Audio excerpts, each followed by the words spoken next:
முத்தி பூர்ண மெய்யாகவே சதுரகம் கோடிக்கால மக்களிடத்திலும் உள்ள சர்வ மூல மந்திர நிருபீக மகான்கராகிய சாலை ஆண்டவர்களே முத்திப்பாலிப்பு. தேவாதி தேவா திருவையாரா திருவரங்க திருக்கைலாசவாசா தேவ பரமண்டலத்தின் பிதாவே திரண்டனைத்தும் ஒன்றாக வந்த மெய்வழி தெய்வமே தங்கள் திருவடி கமலங்கட்கே நமஸ்காரம். மூக்குக்கு வெளியே மூச்சு விடாத அவனுடைய ஊன் உறக்கமற்ற நமது குலதெய்வம் பிரம்ம பிரகாசமை வெளிச்சாலை ஆண்டவர்களை தோத்திரித்து வணங்கி நமஸ்கரித்து மற்றும் இங்கு கூடியிருக்கும் உங்கள் அனைவருக்கும் என் நமஸ்காரத்தை தெரிவித்துக் கொள்கிறேன். இன்னைக்கு இப்போ நம்ம 58வது மாதாந்திர பிரார்த்தனை சபையில் கூடியிருக்கோம். ஒரு சபை நடத்துகிறோம், நம்மளாம் என்ன பண்ணுறோம், அக்கா அண்ணா சபை நடத்துகிறாங்கன்னா கூட நம்மளுக்கு வந்து பூ கட்டுறதுக்கு ஒருத்தர் தேவைப்படுது. அதாவது இந்த பாடு வந்து எப்படி நம்ம சொல்கிறோன்னா, இப்போது நம்மளுக்கு வந்து சுண்டல் கொடுக்கறதுக்கு அண்ணி நீங்கள் கொடுங்க அப்படின்னு சொல்கிறேன். மதியானம் பசியாகிறதுக்கு அதை பரிமாறதுக்கு ஆள் தேவைப்படுது. இது மாதிரி ஒரு சபை அப்படின்னா மேடை அமைக்கிறதுக்கு இது மாதிரி புஷ்பம், இது மாதிரி ஒவ்வொருத்துக்கும் வந்து பல பேர் கூடி தான் வந்து நம்ம வந்து ஒரு சபையை நடத்த முடியுது. அது எந்த வேலையை இருந்தாலுமே நம்ம தெய்வம் உத்தரவு பண்ணுறாங்க. எமக்கு இப்போது ஒரு நினைவு வருகிறது, இப்படி யாருக்காவது வருமா? எந்த ஒரு சிறு வேலையும் நாம் ஆள் இல்லாமல் செய்ய முடியாது. ஒரு சுவர் கட்ட களிமண் கல்மணல் இவற்றில் ஜலம் ஊற்றி மிதித்து கல்கால் நட்டு வேலை செய்ய 2 பேர் வேண்டியிருக்கிறது. ஒரு சின்ன வேலைனா கூட. இறைவனுக்கு அரூபத்தில் ஒரு ஆளாவது உண்டா? சின்ன வேலை பண்ணுறதுக்கு எனக்கு ஒருத்தர் வேணும், நான் தனியாக பண்ணுறேன் அப்படிலாம் கேட்குறியே. இத்தனை பெரிய ஒரு அண்ட சராசரங்களை படைத்த இறைவனுக்கு யாரானா ஒருத்தராக இருந்தாங்களா? நீ அதை நினச்சி பார்த்துருக்கியா அப்படின்னு நம்ம கேள்வி கேட்குறாங்க. அவன் அறிவின் நினைவின் பலம் எந்த தரத்தை உடையது என்பதை எண்ணி பார்க்கவே உனக்கு அறிவு தரப்பெற்றது. அதுக்கு தான் அந்த அறிவு. நீ இதை வச்சு நான் ராக்கெட் பண்ணுறேன், நான் பெரிய பெரிய வேலை பண்ணுறேன், ஏஐ பண்ணுறேன், அது இதுக்கெல்லாம் அந்த அறிவு தரல. அந்த இறைவனின் உன்னதத்தை நீ நினச்சி பார்க்கறதுக்கு தான் அந்த அறிவு தரப்பெற்றிருக்கிறது. ஒரு மரத்தை பாடுபட்டு வேலை செய்துதானே உண்டாக்கி இருக்க முடியும். உயிர் சாதிகளையும் அப்படியே படைத்தான். ஆட்டை போல மாடு இல்லை, ஆட்டிலே வெள்ளாடு குறும்பாடு போல எத்தனை ரகங்கள். மனிதன் மனு ஈசன் அதிசயத்துடன் தன் தரத்தையும் மற்ற படைப்பினங்களின் தரத்தையும் ஒப்பிட்டு பார்த்து தன் உன்னதத்தை அறிந்து கொள்ளவே அறிவை படைத்தான். இதை நினைத்து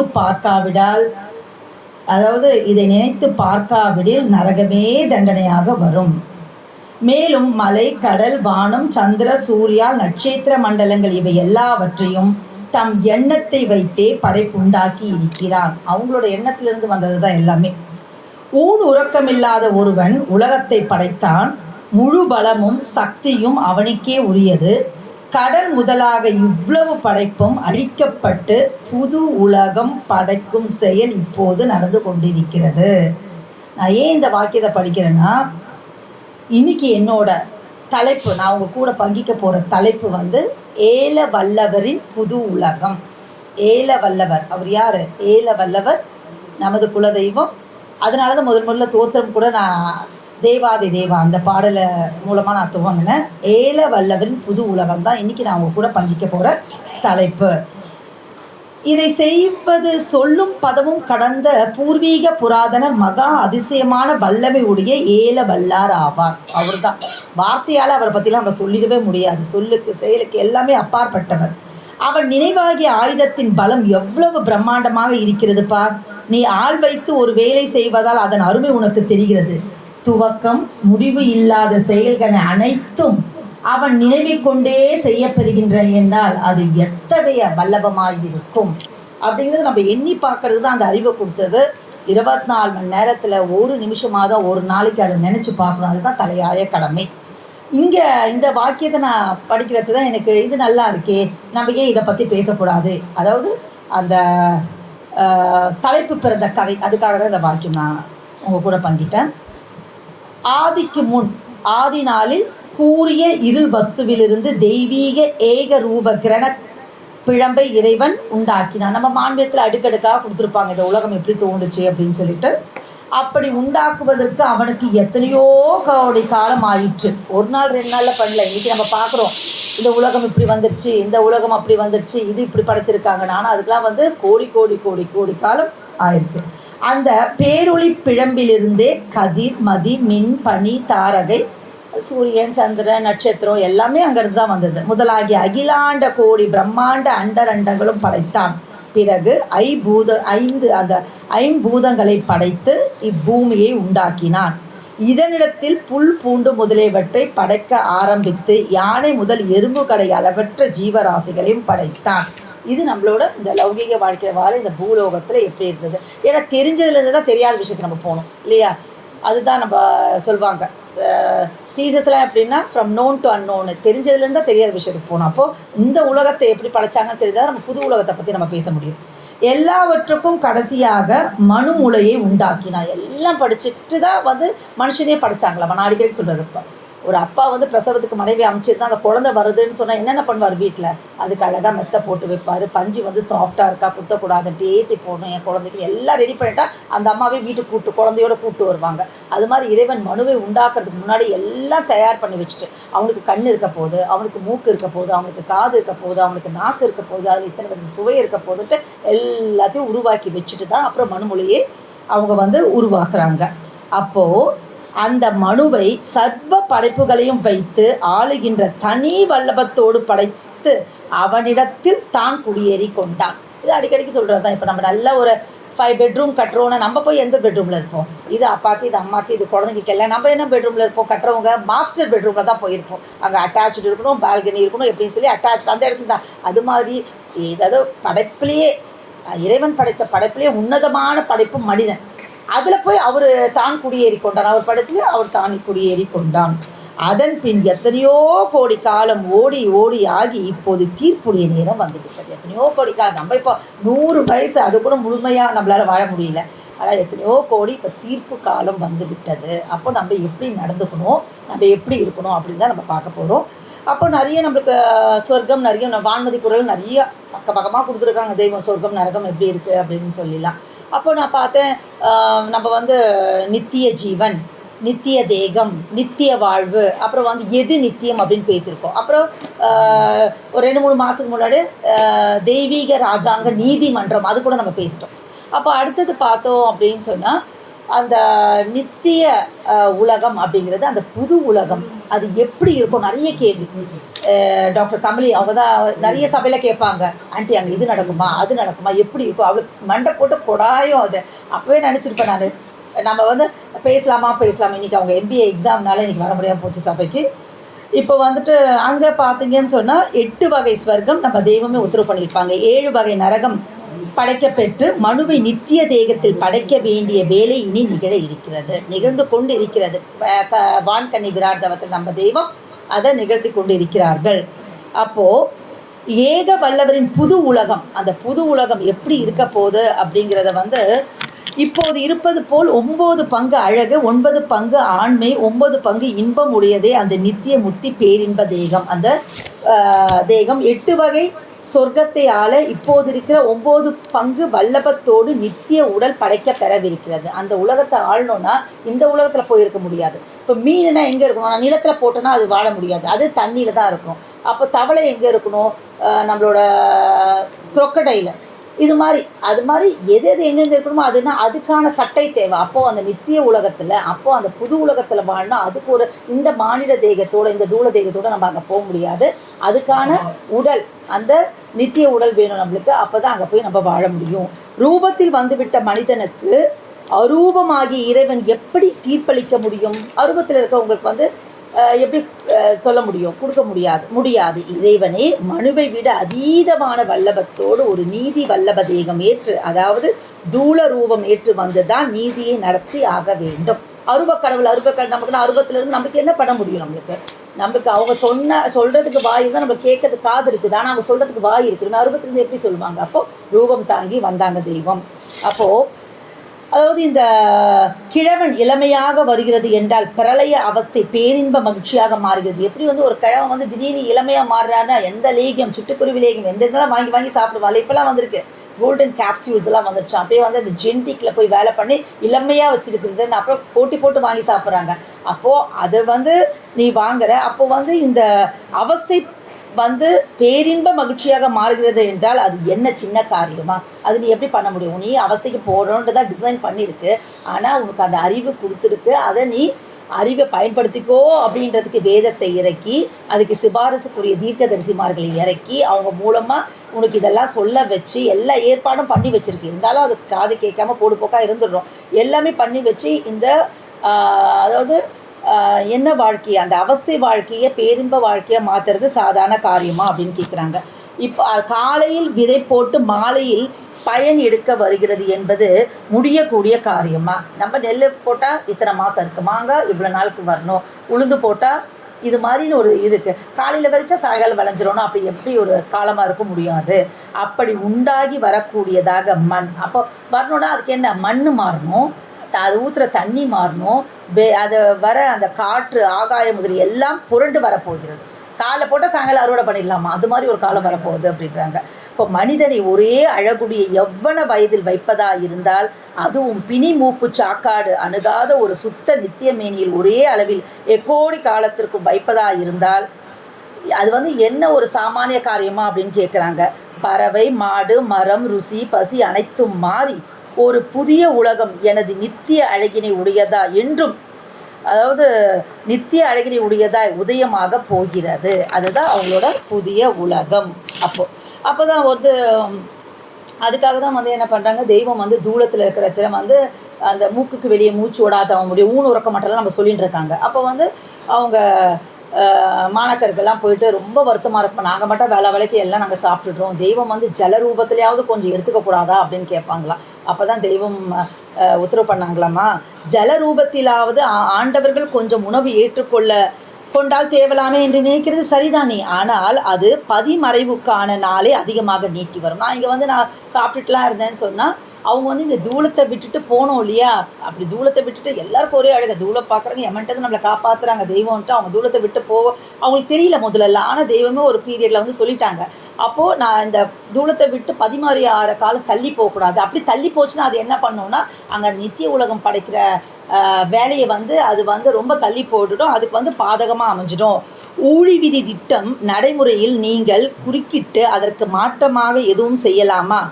இதுதான் ஊழி விதி, இப்படி நடக்கணும், ஒருத்தர் வரணும், மனித உடல் தாங்கி வரணும், இந்த மக்களெல்லாம் காப்பாற்றணும், அவங்களுக்கு இந்த மாண்ட மனுவனித்த மண்ணிலிருந்து எழுப்பணும், கன்னி விரார்த்தவம் பண்ணணும், இவங்களுக்கெல்லாம் எல்லாம் பண்ணணுன்ற ஒரு விதி இருக்குது. நீங்கள் வந்து என்ன கொஞ்சம் ஜல ரூபத்தெல்லாம் எடுத்துக்கோங்க, பால் எடுத்துக்கோங்க, கஞ்சானா குடிக்க தெய்வமே நீங்கள் சொல்கிற பேச்சை நான் கேட்டு அப்படி பண்ணிட்டேன்னா அந்த பதிமறைவு நாள் வந்து தள்ளி போயிடும். உங்களுக்காக இறங்கினால் அது புது உலக உற்பவத்திற்கான எமது வேலைக்கு மாற்றமாக இருக்கிறது அப்படின்னு தெய்வம் உத்தரவு பண்ணிட்டு இருக்காங்க. அப்போது தனக்கு தரப்பெற்றுள்ள இந்த அறிவு தூளத்தை கொண்டு நித்திய மெய்யை அறிந்து அடைந்து மாறாத பேரின்பம் அனுபவிக்கும் மகிழ்ச்சிகர வாழ்வில் இருக்க வேணுமென்றே இவன் படைக்க பெற்றான். அந்த பொன்னுடம்பு நித்திய வாழ்வை பெற தனக்கு இவன் எந்த பாடும் படப்போவதில்லையே. இப்போ நம்மளுக்கு வந்து ஒரு பொண்ணுடும்பு தராங்க தெய்வம், அங்கே வந்து எப்பவுமே அது யார் இருந்தாலும் அக்கா, தங்கச்சி, அண்ணி, அம்மா, பாட்டி யார் இருந்தாலும் எல்லாருக்கும் ஒரே வயசு தான் இருக்குமாம்மா. அங்கே இவங்க வந்து வயசானவங்க, இவங்க சின்ன வயசுல இல்லை, அந்த உலகத்தில் எல்லாம் ஒரே வயசோடு இருக்க போகிறாங்க. அப்படிலாம் நீ ஒரு அந்த பாக்கியத்தை அனுபவிக்கிறது வந்து நீ அதுக்கு வந்து பெரிய பாடுபட போறியா? ஒன்று பாடம் இல்லாமல் என் சொல்லை கேள், என் சொல்லை தவிர வேறு ஒன்றை நேசிக்காது எம்மை தவிர அப்படின்ற அதை கேட்டுட்டு போகிறதுக்கு என்ன கஷ்டம் அப்படிங்கிறாங்க. அப்போது இந்த நம்ம புது உலகத்தை பற்றி நம்ம பேசுகிறச்ச நம்மளோட தீர்க்க தரிசனம் சௌராஷ்டிர நாயகம் அவங்க வந்து தீர்க்க தரிசனம் என்ன சொல்லியிருக்காங்க, எல்லாமே நம்ம தெய்வத்து மாதிரி ஒரு தீர்க்க தரிசனம் யாருக்குமே இல்லை. அவ்வளோ பேரும் பாரவான்களும் தீர்க்க தரிசனம் சொல்லியிருக்காங்க. அதில் சௌராஷ்டிர நாயகம் அவங்களோட தீர்க்க தரிசனங்களில் வரும் அமலையில் தன் ஆத்மாவை காப்பாற்றி கொள்கிறவர்களுக்கு அடையாளம் தன் மண் பெண் பொன்னிடத்தில் முன்போல் ஒட்டில்லாமல் நிகழ பெற்றவர்களாக இருப்பார்கள். இப்போ நம்ம மெய்வழி மக்கள்லாம் வந்து என்னதான் இருந்தாலும் தங்கம் எத்தனை வேலை விற்றா நான் பெருசாக ஒன்றும் அது நம்மளுக்கு, ஏன்னா நான் சொன்னேன் பாப்பா நம்ம போயிட்டு இத்தனை வாங்கிடலாண்டா அப்படின்னு சொன்னால் எனக்கு அதெல்லாம் பெரிய ஆசை. நான் ஏற்கனவே ஒரு பதிவில் சொல்லியிருக்கேன், எனக்கு பெரிய ஆசை இல்லை, தெய்வமே நம்மளுக்கு தங்க உடம்பே கொடுக்க போகிறாங்க, அப்போ எனக்கு தங்கத்தில் இஷ்டம் இல்லைம்மா அப்படின்னு சொன்னால் அந்த பக்குவம் வர வச்சுக்கிறாங்க. அதுதான் அவங்க தீர்க்க தரிசனமாக சொல்கிறாங்க. இத்துடன் பாவ சங்காரம் ஆகிவிட்ட உலகத்தில் இனி அதாவது அப்பாவம் எழ முடியாததாய் நீதி எழுந்து பரவிவிடும். இனி உண்டாகிற புது உலகம் பரிசுத்த ஆவி தெய்வத்தினுடைய அக்கா கூட பேசுறச்சு சொன்னாங்க. அந்த பரிசுத்த ஆவி எப்படி நம்ம அசுத்த ஆவிலாம் எப்படி போனோம்னா தெய்வத்தோட திருவாக்கை நம்ம கேட்குற மூலமாக அதை பாடுறது மூலமாக அதை பங்கிக்கிற மூலம் தான் வந்து நம்மக்கிட்ட இருக்க அந்த அசுத்து போயிட்டு அந்த சுத்தாவி மூலம் தான் அது நம்மளுக்கு போகும் அப்படின்னு சொல்லி அவங்களோட பதிவில் பங்கிட்டாங்க. அப்போது அந்த ஆவி தெய்வத்தினுடைய சொந்த படைப்புலகம் எப்படி இருக்குமோ அந்த புது உலகம், அவர்கள் அநேகம் அழகானவைகளையும் அநேகம் ஆச்சரியமானவைகளையும் அநேகம் சம்பத்தானவைகளையும் அநேகம் பிரகாசமானவைகளையும் படைப்பார்கள். அந்த புது உலகத்துக்கு எல்லாமே அழகாக இருக்குமாம்மா, பிரகாசமாக இருக்குமாம்மா. வயோதிகம் அடையாததும், வயசே ஆகாதாங்க. எவ்வளோ நாளைக்கு, 10 வருஷமா 100 வருஷமா இல்லை, கோடி காலம் வயசே ஆகாதாம்மா.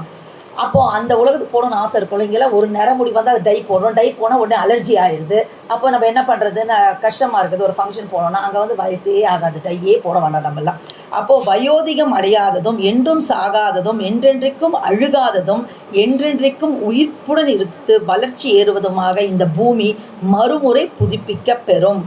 தீர்ப்பர் அவர்களுடைய இஷ்டத்தின் பிரகாரமே உலகமானது புதுப்பிக்க, அதாவது யார் மூலமாக இது புதுப்பிக்கப்படுமா? தீர்ப்பர். அவங்க நினச்சாதான் முடியும். அவங்க தான், ஏன்னா அவங்க அவ்வளோ தவம் பண்ணியிருக்காங்க நம்ம தெய்வம் அவர்கள். அவங்க புதிதாக ஸ்தாபிக்க பெறும். இது தீர்க்க தரிசனமாக முன்னாடியே சொல்லியிருக்காங்க. இப்படி ஒருத்தர் வருவார், இது மாதிரி ஒரு மக்களை சேர்த்துப்பாங்க, அவங்க சிகப்பு குல்லா அப்படின்னு சொல்கிறாங்க, சிகப்பு குல்லா அணிந்திருப்பார்கள், அவங்க எக்காலம் ஊதுவாங்க, வணக்கங்களில் கலந்துப்பாங்க அப்படின்னு தீர்க்க தரிசனமாக சொல்லியிருக்காங்க. அந்த மக்கள் என்னென்ன பண்பு வச்சுருப்பாங்க, என்ன ஒரு பண்பாளராக இருப்பாங்க, இப்போ அவங்களுக்கு தான் இதெல்லாம் புது உலகத்தில் போகக்கூடிய தகுதி யாருக்கு இருக்கும். எல்லாம் அது பெருசு. நீங்கள் வீட்டுக்கு போய் நீங்கள் படித்து பாருங்கள், சௌராஷ்டிர நாயகம் திட தீர்க்க தரிசனங்கள். அப்பொழுது அதாவது இறந்தவர்கள் உயிர் பெற்று எழுவார்கள், ஜீவனுக்கு சாவா வரம் வரும். பரிசுத்த ஆவியுடன் தொடர்பிடியாய், அதாவது அவங்கக்கிட்ட தொடர்பிடியாக இருக்கணும். அப்போ தான் தொடர் பிடியான வளர்ச்சியில் வருகின்றவர்கள் எல்லாம் சாவாவரம் பெறுவார்கள். தீயின திரட்சிகள் பலவாறு இருப்பினும் அவைகளை விரட்டி மிகைத்து ஒழிக்க பெறும். மற்றதெல்லாம் எது இருந்தாலும் அதெல்லாம் மிகைத்து ஒழிக்கப்படும்.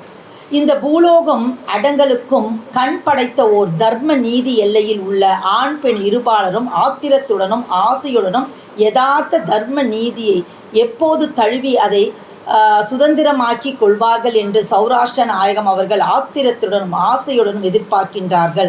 அவ்வாறு தனக்கு ஆக்கி கொண்டிருப்பதைத்தான் முடிவு நேரத்து நன்மை விளைவானது வெற்றி காண நிற்கிறது. இப்போது அடுத்தது என்ன சொல்கிறாங்க அப்படின்னு சொன்னால், அங்கே வந்து அந்த இறுதி தீர்ப்பு, இறுதி சந்திப்பு நேரத்தில் நீதி மயிர்பாலத்தை கடக்க வருகின்றவர்களுடைய நம்மளோட பாவ மன்னிப்பில் படுப்பு நெருப்பாறு மயிர்பாலம் கடக்கணும் அப்படின்னு சொல்லிட்டு, அப்போ தெய்வம் உத்தரவு பண்ணுவாங்க, நீ அங்கே கடக்கணும்னு எடு குழந்தை போல இருக்கணும், நாமே தாண்டி விடுவோம் என்று வந்தால் அங்கே நீ வந்து ஆபத்தில் மாட்டிப்ப அப்படின்னு சொல்லுவாங்க ஒரு வாக்கியத்தில். அப்போது நன்மை தீமைகளை ஆராய்ந்து முடிவு கட்டுகிற தெய்வீக தர்மராஜா நீதியர்களாக மிர்ஷுரோஸ் ராசன் அப்படின்னு 2 தெய்வங்கள் அங்கே இருப்பாங்க. அதுதான் ஒரு ஆளாக இருப்பாங்க இல்லையா, அந்த வன தெய்வதைகள் அப்படி தான் சொல்லுவாங்கல்ல, அவங்களுக்கு பேர் சொல்கிறாங்க தீர்க்க தரிசனத்தில் என்ற தெய்வம் அங்கே அமருகிறார்கள். அங்கே வந்து லஞ்சம்லாம் கொடுக்க முடியாது. நான் ஒரு 10 லட்சம் கொடுத்துட்றேன்ப்பா, எனக்கு கொஞ்சம் அந்த 8வது சொர்க்கத்தில் போட்டுரு, நான் வந்து இங்கே விட்டுரு, அதெல்லாம் அங்கே ஒன்றுமே பண்ண முடியாது. அந்த நீதி முள் எந்த பக்கம் போதும், அந்த தராசு யாருமே பண்ண, ஏன்னா தெய்வமே நினைச்சா கூட பண்ண முடியாது. ஏன்னா அப்போ இருக்கிறதுக்கு வந்து நீதி உடல், இப்போ இருக்கிறது கருணை தேகம் இருந்தாங்க. அப்போ தான் வந்து பரவாயில்லடா நான் பார்த்துக்கிறேன்டா. இப்போ நிறைய நிகழ்வுகள்லாம் பார்த்துருக்கோம். அவங்க செக்ரட்டரிமார்கள் பற்றினா கூட தெய்வம் வந்து தெய்வத்துக்காக இவங்க போயிட்டு நான் வந்திருக்கேன் தெய்வமேன்ற அவங்க சிம்மாசனம் விட்டு இறங்கி போன கதையெல்லாம் நிகழ்வுகள்லாம் நம்ம பார்த்தோம். ஆனால் அந்த இடத்துல அந்த தீர்ப்பு ஜட்ஜ்மெண்ட் டே தீர்ப்பு நாளில் வந்து தெய்வீக ராஜாங்க நீதிமன்றத்தில் அவங்க நீதி தேகம் எடுத்திருக்கறனால எந்த விதமான லஞ்சமோ பாசமோ அன்போ எதுவுமே அங்கே செல்லுபடி ஆகாது. சர்வ அகிலத்திற்கே தீர்ப்பு இந்த உலகம் புதுப்பிக்க பெறுகின்ற அந்த நேரத்திற்கு முன்னதாக எல்லா தூள ஜீவ ஆத்துமாக்கள், அதாவது தெய்வம் உத்தரவு பண்ணுவாங்க வாக்கிய மனுமுலை துவங்கிய நாள் முதல், இது உங்களுக்கு தான் எனக்கு தான் ஜட்ஜ்மெண்ட் டே இல்லை, மனுமுலை துவங்கி மனுஷனாக பிறந்தாங்க இல்லையா, கோடி காலத்துக்கு எல்லாருக்குமே ஜட்ஜ்மெண்ட் டே நடக்கும் உங்களுக்கு. அப்போது நேரத்திற்கு முன்னதாக எல்லா தூள ஜீவ ஆத்துமாக்கள் அனைத்தினுக்கும் பொது நடு தீர்வை ஒன்று நடத்த பெறும். அதுக்கு தான் சொல்கிறாங்க. அந்த இடத்துல யார் உட்காருவாங்கன்னா 2 பேர் சொல்கிறாங்க. ஆஷா அர்மதி என்பவர்கள் அந்த தீர்ப்புடைய சமயத்தில் உதவி செய்வார்கள். அப்போது அந்நடைமுறை சர்வ ஆத்மாக்களுக்கும் அக்னி எப்படி இருக்குமோ அந்த இடத்துல, இப்போ பிறந்தோம் இருந்தோம் செத்து போனோம், செத்தா என்ன கிடக்குது அப்படின்றவங்களுக்கு என்ன இருக்கும், ஒன்றுமே இல்லை, நேராக போயிட்டு நரகத்துக்கு போயிடுவாங்க. இப்போ மெய்வழி மக்கள் நமக்கு தான் வந்து என்னென்னா அந்த ஜட்மெண்ட் டேயில் வந்து சொர்க்கமா நரகமா அப்படிங்கிறது வந்து அங்கே இருக்க போகுது நம்மளுக்கு. ஏன்னா அவங்க பிறந்தாங்க, இருந்தாங்க, புள்ளப்படுத்தினாங்க, ஒன்றுமே இல்லை, அவங்க பாட்டுக்கு போயிட்டாங்க. அந்த கடமை என்ன கூட தெரியுங்க. அப்போது இந்த கொதி குழம்பு நம்ம சினிமாவில் பார்க்குறதோ, நம்ம பெரியவங்க சொல்கிறதோ, புராணத்தில் சொல்கிறதோ பொய்யெல்லாம் இல்லை. அங்கே வந்து கொதி குழம்பு, பிரித்தெறிதல், துண்டாடுதல், அமிழ்த்துதல், வேக வீச்சு இவ்வாறாகிய சோதனைகளை கொண்டு மேற்கூறிய தீர்ப்பு நடத்தப்பெறும். போனதோ வாராசா நீ அப்படி சொர்க்கத்துக்கு போனால் சொல்ல மாட்டாங்க. அதுதான் தெய்வம் உத்தரவு பண்ணுவாங்க. 72 படம் இருக்குது, நீ வந்து இந்த எந்த ஒரு படத்துலையும் நீ மாட்டாமல் வரணுன்றது தான் என்னோட எண்ணம் அப்படின்னு சொல்லி நம்ம தெய்வம், அதுக்காக தான் நான் இவ்வளோ பாடுபட்டு இருக்கேன் அப்படின்னு உத்தரவு பண்ணுவாங்க. மகா கொடிய அமளி தீர்ப்பானது மேற்கூறிய பரிசுத்தவான்களுக்கு இன்பமான சந்தோஷம் தருவதாயும், மெய்வழி மக்கள் தெய்வ சொல்படி நடந்தால் நம்மளுக்கு வந்து அந்த இது சொல்கிறாங்க இல்லையா, பொது நடுத்தீர்வினார் அந்த வந்து அந்த சூடு இறங்குமாம்மா. அது வந்து நமக்கு தெய்வ அந்த தவபலனோடு இருக்கிறவங்களுக்கு வந்து நல்ல ஒரு குளிர், அதாவது ஒரு இளந்தென்றல் வீசுகிற மாதிரி இருக்குமாம்மா, குளிர்ச்சியாக இருக்குமாம்மா. மற்றவங்களுக்கு வந்து அப்படியே வந்து அக்னி வந்து அந்த தோலெல்லாம் சுருண்டு அப்படியே. இப்போ கொஞ்சம் வெயில் இருந்தாவே இந்த காலம் எப்போ முடியும், ஜூன் எப்போ முடியும், நம்மளுக்கு என்ன சொல்லுவோம் அந்த காலம்லாம் சொல்லுவாங்களே, இப்போ அக்னி நட்சத்திரம் எப்போ முடியுங்கிறோம். இதையே நம்ம தாங்க முடியும். அப்போ அந்த நெருப்பு ஊடி சூட்டில் அடிபட்டிடாது, ஏதோ நம்ம பாவமணிப்பில் படிப்போம் இல்லையா. அப்போது மகா கொடுமை அமளி தீர்ப்பானது மேற்கூறிய பரிசுத்தவான்களுக்கு இன்பமான சந்தோஷத்தை தருவதாயும் வஞ்சகர்களுக்கு அமளி அழிவை தருவதாகவும் இருக்கும். நீதி தீர்ப்பர், அதாவது நம்மளுடைய தெய்வம் அவர்களுடைய தெய்வீக இஷ்டத்தின் பிரகாரமே தான் உலகத்தை புதுப்பிப்பார்கள். மற்ற யார் சொன்னாலும் அங்கே ஒன்றும் செல்லுபடியாகாது.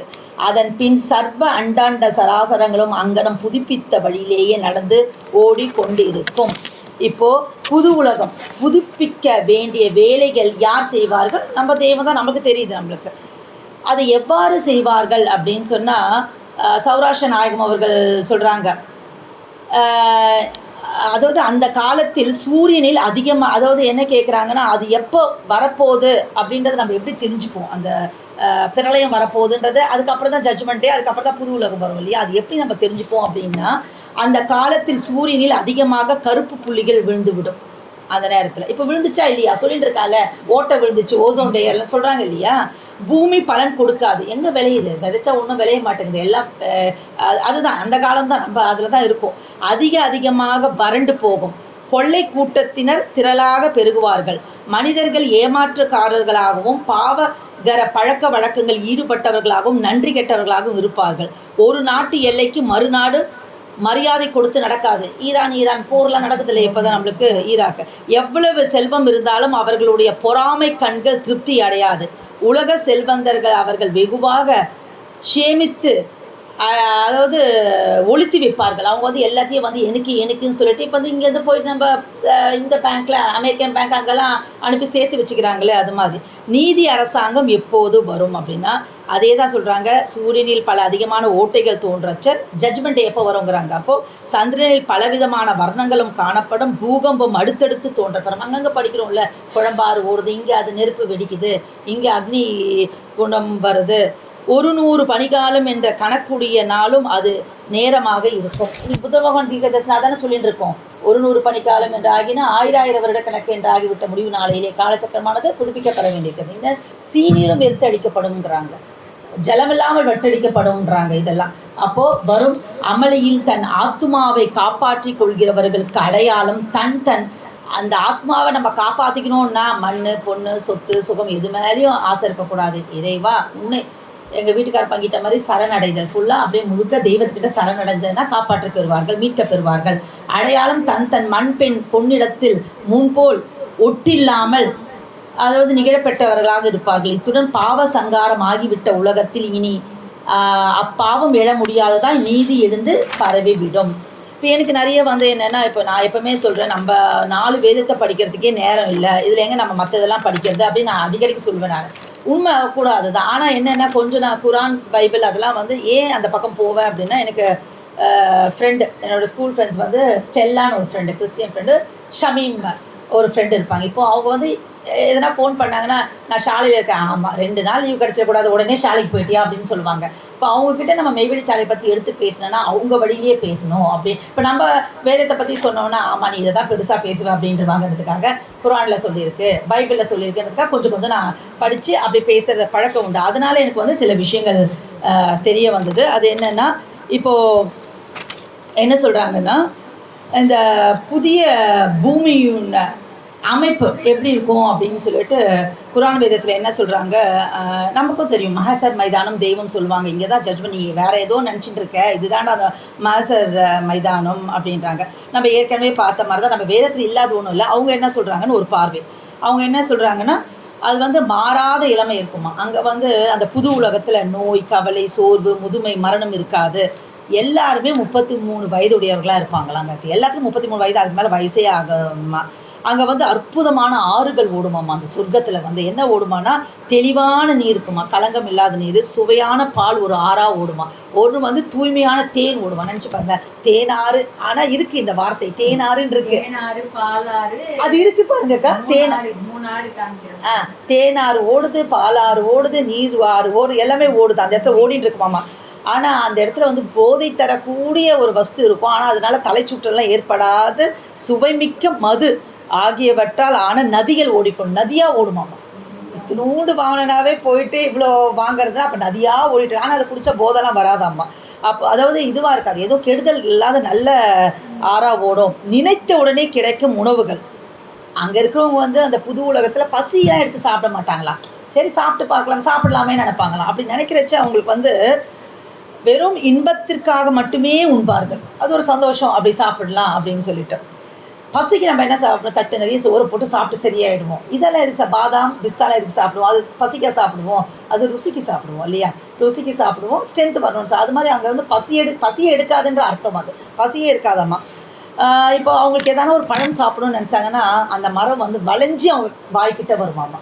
அதை போய் எட்டிலாம் படிக்க வேணாமா, அதுவே வளைஞ்சு கொடுத்து இவங்ககிட்ட வருமா. அதுதான் அந்த புது உலகத்தில் இருக்குமாமா. நினைக்கிறதுக்கு எவ்வளோ சந்தோஷமா இருக்குல்ல. இப்போ ஒன்று வேணா நம்ம போய் இங்கேருந்து வண்டி எடுத்து போயிட்டு, அதுதான் சொல்கிறேன். இப்போ நம்ம போயிட்டு அது படிக்கிறச்சா அப்படி தான் இருக்குது. தேனாறு போது பாலாறு போது இங்கே வந்து பசி எடுக்கல. இப்போ நம்ம போய் வண்டி எடுத்து நாங்கள் போய் அவன்கிட்ட பேரம் பேசி 1 கிலோ வாங்கிட்டு வந்துப்பா என்ன இவ்வளோ விற்க. நேற்று போய் நான் வாங்குறச்ச கேரட் 140 ரூபா 1 கிலோன்னு. அப்பா பாவி 140 ரூபா 140 ரூபா. சும்மா போய் காய்கறி வேணா 1240 ரூபா பில்லை போட்டு கொடுத்தா. எனக்கு ஒன்றும் புரியல. நம்ம அக்கா அப்படிதான்க்கா அப்படிங்கிறாதுன்ட்டு நான் போவே மாட்டேன் கடைக்கு. போய் அவர் தான் போவார். நேற்று போனேன். அது மாதிரி எதுக்கு சொல்ல வரேன்னா, அங்கே வந்து எதுவுமே நம்ம காசு கொடுத்தலாம் வாங்கவே வேண்டாம். அப்போ நினைத்த உடனே கிடைக்கும் உணவுகள். பசிக்காக உண்ண மாட்டார்கள், வெறும் இன்பத்திற்காக மட்டுமே உண்பார்கள். அப்போ வந்து இப்போ தங்கம் அங்கே இதெல்லாம் விடுதிலாம் எப்படி இருக்கும், அந்த செங்கல்லாம் வந்து தங்கத்தால் ஆனதாக இருக்குமாம்மா, வெள்ளினால் ஆனதாக இருக்கும். இன்றைக்கி ஒரு வெள்ளி எவ்வளோ விற்கிது, தங்கம் என்ன விலை விற்கிது. வீடு நம்ம தங்க போகிற வீடு வந்து அதனால் ஆனதாக இருக்குமா. அங்கே மனம் வந்து கஸ்தூரி மனம் இருக்குமாம்மா நம்மளுக்கு. அப்போ வந்து பட்டு ஆடைகள் வந்து விலை மதிக்க முடியாத நவரத்னங்களால் நெஞ்சப்பட்டதாக இருக்குமாம்மா. நம்ம வான்மதி குரல் அழகாக கொடுத்துருப்பாங்க. என்னென்ன வர்ணங்கள் இருக்கும் அவங்களோட, ஆண்கள் எப்படி இருப்பாங்க, பெண்கள், அதெல்லாம் நிறைய கொடுத்துருக்காங்க நம்மளுக்கு. அப்போது ஆன்மீகத்தின் உச்சக்கட்ட பரிசு என்ன, ஒரு ஆன்மீகத்தில் இருக்கோம், நம்ம இவ்வளோ பாடுபடுறோம். இப்போ கைலாஷ் மனோதவர் எல்லாம் போகிறாங்க. அங்கே போனால் என்ன பண்ணுங்க, அந்த பொன்னார் மேனி காலங்காத்தால் பார்க்கணுன்னு வாங்க. அது பனிமலை இருக்கும், அந்த பொன்னார் மேனியை நாங்கள் காட்சி அளிக்கிறோம். அப்போது ஆன்மீகத்தில் உச்சக்கட்ட பலன்னு இறைவனை காண்பது தான். அப்படி இந்த லௌகிக வாழ்க்கையில் அப்படி தான் நினச்சிட்டு. அப்போது அங்கே அந்த புது உலகத்தில் இறைவன் நம்ம கூடயே இருப்பாரா, நம்மளுக்கு காட்சி அளிப்பாங்களா, காட்சி அளிச்சுட்டே இருப்பாங்களாமா. அப்போது இறைவன் வந்து என்ன சொல்லுவாங்க, நம்மளை பார்த்து உன்னாலே எனக்கு ரொம்ப திருப்தியாக இருக்குது, உண்மையிலே எனக்கு எந்த குறையும் இல்லை, நான் சொல்லப்படிலாம் நீ கேட்டேன், நான் உங்ககிட்ட கோவமே பட மாட்டேன் அப்படி சொன்ன டீச்சர் வந்து, அப்பா அம்மா சொன்னால் கூட இந்த காலத்து பசங்க மயங்காது. டீச்சர் வந்து நான் உன்னை ரொம்ப பிடிக்கும் சொன்னால், ஐயோ எங்கள் மிஸ் சொல்லிட்டாங்க மிஸ். அது மாதிரி இறைவன் வந்து உன்னை எனக்கு ரொம்ப பிடிக்கும், நான் உங்ககிட்ட குறையே காண மாட்டேன்னா, அப்போ அதை விட ஒரு சந்தோஷம் என்ன இருக்க முடியும் அப்போ அந்த புது உலகத்தில். அப்போ வந்து சொர்க்கத்தில் நம்மளை வந்து நம்ம வேதத்தில் தெய்வம் உத்தரவு பண்ணுவாங்க, 8 வித சொர்க்கம் 7 வித நரகம்னு சொல்லுவாங்க. அவங்க அந்த குர்ஆன் என்ன சொல்கிறாங்க, 100 அடுக்கு இருக்குமாம்மா. 100 அடுக்கு. இப்போ நம்ம எந்த அடுக்கில் போகிறது, 100 அடுக்கு இருக்குமா. அப்போ அந்த அடுக்கில் வந்து ஒரு அடுக்குக்கும் இன்னொரு அடுக்குக்கும் வித்தியாசம். இங்கே வந்து 14 மாடி 25 மாடி அப்படிலாம் இருக்குது. ஒரு அடுக்குக்கும் இன்னொரு அடுக்குக்கும் எவ்வளோ வித்தியாசம், வானத்துக்கும் பூமிக்கு உள்ள வித்தியாசம் இருக்குமா. அப்போ 100 அடுக்கு. அப்படி நினச்சி பாருங்களேன், அப்போ எப்படி இருக்குன்ட்டு தான். இதெல்லாம் தூங்குகிறச்சே எனக்கு ரொம்ப ஆச்சரியமாகவே இருந்துச்சு. அடுக்குகளுக்கு இடையே உள்ள தூரம் பூமிக்கும் வானத்துக்கும் உள்ள தூரத்தை போன்றதான். இருக்கிறதுலே வந்து ரொம்ப பெரிய அடுக்குன்னு அவங்க எதை சொல்கிறாங்க அப்படின்னா ஜமாத்துல் ஃபிர்தாஸ் அப்படின்றாங்க. அவங்க லாங்குவேஜ் ஜமாத்துல் ஃபிர்தாஸ் என்ற அடுக்கு தான் இருக்கிறதுலே மிக சிறந்த அடுக்கு. அது ஏன்னா இறைவன் அதை ஹர்ஷ்ன்றாங்க. இறைவன் ஒரு அரியணை, அவர் உட்காந்துருக்க சிம்மாசனம் அதுக்கு கீழே இருக்குமம்மா. இது இறைவனுக்கு பக்கத்தில் அருகில் இருக்கிறதுனால அதுதான் வந்து இந்த ஜமால் உல் ஃபிர்தாஸ். அது ரொம்ப பெருசாக இருக்கும். அங்கேருந்து தான் இந்த சொர்க்கத்தின் நதிகள் எல்லாம் உற்பத்தி ஆகி வந்துட்டு இருக்கோம். ஹர்ஷ் இருக்கு இல்லையா? ஹர்ஷ் ஜமால் உசேன் நம்ம தெய்வத்து பேர் அக்கா கரெக்டாக அவங்க வச்சு சொல்கிறாங்க. அப்போ வந்து அந்த எங்கே தான் அந்த நதிகள்லாம் வந்து உற்பத்தி ஆகி இருக்குமா. ஆனால் இப்போ 100 இருக்குது நம்ம சொல்கிறோம். அங்கே வந்து எல்லாருக்கும் 33 வயசு தான் இருக்கும், எல்லாரும் சாப்பிடுவாங்க எல்லாமே சொன்னால் கூட ஆனால் கிரேடிங் இருக்குது அங்கே நம்மளுக்கு. அப்போ வந்து இப்போ எல்லாம் ஒன்றுன்னு சொன்னால் காலைல 3:45 4:30 மணிக்கு தெய்வ சொல்படி நடக்கிறவங்க, எல்லா வணக்கம் கலந்துக்கிறவங்க, அப்படி இருக்கிறவங்களுக்கும் ஆடிக்கு ஒரு தசை, அமாவாசைக்கு ஒரு தசை, வருஷத்துக்கு ஒரு தரம் போயிட்டு வரேன். அப்போ எல்லாருக்கும் ஒன்றா எப்படி பண்ண முடியும்? அப்போ கிரேடிங் அங்கே நிஜமாக இருக்குது. அது வந்து ஃபஸ்ட் கிளாஸு, டிஸ்டிங்ஷன், ஆனர்ன்ற மாதிரி கிரேடிங் அங்கே இருக்குது. அதாவது இந்த அதிர்ஷ்டசாலிகள் வந்து வேதத்தை மனனம் செய்தால் மட்டும் பத்தாது, அதன்படி வாழ்ந்தவர்கள் ஒவ்வொரு வசனமாக ஓத அங்கே போய் எப்படி கிரேடிங் பண்ணுவாங்க? எல்லோரும் போய் நிற்கிறோம். அங்கே ஜட்மெண்ட் டேயில் முடிச்சு அப்படி நிற்கிறச்ச அவங்க வந்து சொல்லுவாங்க, வாக்கியம் சொல்லு, ஒரு பாடல் பாடு அப்படின்றச்ச அதை சொல்ல எப்படி நம்ம ஜீவப்பிரயாணமான அப்புறம் அந்த வேதம் ஓத அவங்களுக்கு அந்த இன்பம் வருதோ அது மாதிரி நம்ம சொல்ல என்ன ஆகுமா, அதன்படி வாழ்ந்தவர்கள் ஒவ்வொரு வசனமாக ஓத அவர்களின் தகுதி சொர்க்கத்தின் உயர்ந்த நிலைக்கு ஏறிக்கொண்டே போகுமாம். நீ கீழே 100ஆவதுல இருக்க போறியா, 50ஆவதுல இருக்க போறியா, 75ல் இருக்க போறியான்னு அது நம்ம இங்கே இந்த தூளம் இருக்கிற வரைக்கும் நம்ம பட்ட பாடுக்கு தான் அங்கே பலன். 30 வருஷத்துக்கு முன்னாடி இந்த அண்ணா அடக்காயிட்டாங்க, 20 வருஷத்துக்கு முன்னாடி இந்த அக்கா அடக்க மாட்டாங்க, 3 மாதத்துக்கு முன்னாடி இந்த அடக்காயிட்டோம், 30 வருஷத்துக்கு முன்னாடி அந்த அக்கா அடக்காயிட்டாப்பா, எவ்வளோ தவப்பலன் இருக்குன்னு சொல்ல முடியாது. நம்ம 3 நாளைக்கு முன்னே ஆயிட்டு பிரளயம் வந்து ஜட்மெண்ட் டே வந்தாலும் 30 வருஷம் முன்னாடி அண்ணாவாக இருந்தாலும் அவங்க இந்த தூளத்தளவில் இருந்தப்போ என்ன சம்பாதிச்சு வச்சாங்களோ அதுதான் மண்ணில் போட்ட அப்புறம் வந்து அவர் குட்டி போட்டு வட்டியில் வந்துலாம் இது இருக்காது. அப்போ அதுக்காக தான் நம்ம என்ன பண்ணோன்னா, நான் நிறைய தெய்வத்துக்கிட்ட வேண்டுவேன், நீண்ட ஆயில கொடுங்கன்னு. ரொம்ப அல்பத்தனமாக கூட இருக்கும். என்னடா இது, நம்ம சொர்க்கத்தில் போகிறோம், தெய்வத்துக்கிட்ட போகிறோம், நம்ம மெய்வழி குலத்தில் இருக்கோம், அப்போ எதுக்கு நம்ம அதை நல்லா அக்செப்ட் பண்ண வேண்டியது தானே அப்படின்னா, இல்லை, டெய்லி வேண்டுவேன், நீண்ட ஆயில கொடுங்க தெய்வம், ஆரோக்கியத்தை கொடுங்க தெய்வம். ஏன்னா இந்த தூளம் இருந்தால் தான் நம்ம தவப்பலனை சம்பாதிக்க முடியும். ஏன்னா நம்மகிட்ட இருக்க தவப்பலன் எவ்வளோ இருக்குன்னு எனக்கு தெரியாது. அப்போ அந்த அந்த நீண்ட ஆயுள் இருந்தால் தான் நான் சம்பாதிக்க முடியுன்றது என்னோட நம்பிக்கை. அது அப்படி தான் என்னோட புரிதல் இருந்து நான் அப்படி தான் வேண்டுவேன் தெய்வத்துக்கிட்ட. அப்போது சொர்க்கத்தின் மகிழ்ச்சியான சூழல் எப்படி இருக்கும்னா, எந்த வித கவலையும் இருக்காதான், அந்த சலிப்பே இருக்காதான். அதாவது ரொம்ப மகிழ்ச்சி நிறைந்திருக்குமா. பேச்சு வந்து வீண் பேச்சுலாம் இருக்காதான். இப்போ நம்ம சபை முடிச்ச அடுத்த நிமிஷம் வந்து உடனே அரசியல் பேச ஆரம்பிச்சிடுவோம். சிஎம் இதை பண்ணார், அதை பண்ணார், இதை பண்ணாருன்னு சொல்கிறோம் நம்மளுக்கு. அப்போ அந்த வீண் பேச்சியே அங்கே இருக்காதாம்மா. இப்போது பொய்கள் இருக்காதாம்மா. அங்கே வந்து எப்போவுமே வந்து ஒரு சலாம் சலாம் சலாம் அப்படின்னா சாந்தி, அந்த ராகம் வந்து பின்னாடி கேட்டுகிட்டே இருக்குமாம்மா. அந்த ரம்யமான ஒரு ராகம் கேட்டுகிட்டே இருக்குமா. என்ற வாழ்த்து சத்தம் மட்டுமே அங்கே ஒழிச்சிட்டு இருக்குமாம்மா. அப்போது அங்கே வந்து பொறாமையே இருக்காதாம்மா, அழுக்காராமை, பொறாமை. இங்கே வந்து என்னென்னா, எதிர் வீட்டுக்கார 3வது மாடி கட்டிகிட்டு இருக்கிறாங்க, நமக்கு 2 மாடியோடு நம்ம மாடி நிற்கிது, 20 லட்சம் கார் எப்படி வாங்கியிருக்கிறான், அவன் 50 லட்சம் கார் அவன் வாங்கிட்டான், நம்மளுக்கு ஒரு 10 லட்சம் கார் வாங்கினா யோசனையாக இருக்குது. பொறாமை எப்படி வந்துடுது இல்லை நம்மளுக்கு மனசில். ஆனால் அங்கே அந்த பொறாமையே வர 50வது மாடியில் இருந்தாலும் சரி, 1வது மாடியில் இருந்தாலும் சரி, எல்லாமே வந்து அந்த இன்பத்தில் மட்டும் எந்த வந்து டிஃப்ரென்ஸ் வேரியேஷன் இருக்காது, எல்லாமே இன்பமாக இருப்பாங்களாம் அது எங்கே இருந்தாலுமே. அப்போ பொறாமை, கோபம், வெறுப்பு, அனைத்து தீய குணங்களும் நீக்கப்பட்டுவிடும், அனைவரும் ஒருவரை ஒருவர் நேசிக்கும் சகோதரர்களாக இருப்பார்கள் அப்படின்ட்டு. இது ரொம்ப முக்கியமானது. நம்ம வந்து எப்போ கோயில் போவோம், இந்துஸ்லாம் எப்போ கோயில் போவோம், நினச்சா போவோம் நம்மளுக்கு.